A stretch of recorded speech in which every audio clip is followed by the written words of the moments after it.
Dementia, it's not a disease that only affects the person diagnosed, but also the family members who play a role in their care. State House reporter Caroline Yaffa tells us about new resources for families right here in South Carolina.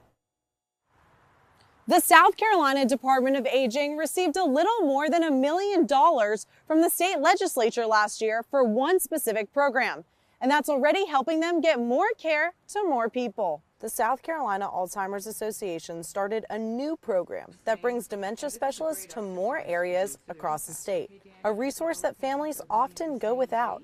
Director of Government Affairs, Alzheimer's Association, Taylor Wilson, says the goal is to be accessible to as many people as possible. It means a lot to her. When I started and was helping caregive for my grandmother, that it was a firsthand experience of the struggles that every caregiver goes through. With $1.1 million in funding from the Department of Aging, they will employ 10 specialists. The specialists will be positioned across South Carolina. The Alzheimer's Association Vice Board Chair Lee Pearson says connecting to people in their own town is important. To be able to put resources in close proximity to those, especially in rural communities of our state, who are needing answers to their questions, a directional arrow in a time of crisis, to be able to get the support that they need. Even using places like public libraries. We are in this together.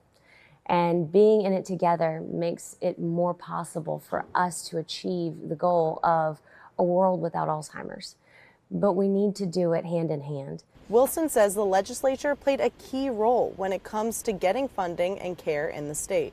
Our legislators have been incredibly receptive to their stories, and we've been able to do so much because they pay attention to the issue of dementia while also paying attention to the people behind it. They hope the program will reach even more caregivers to inform and support. Raising awareness about this disease is still vitally important.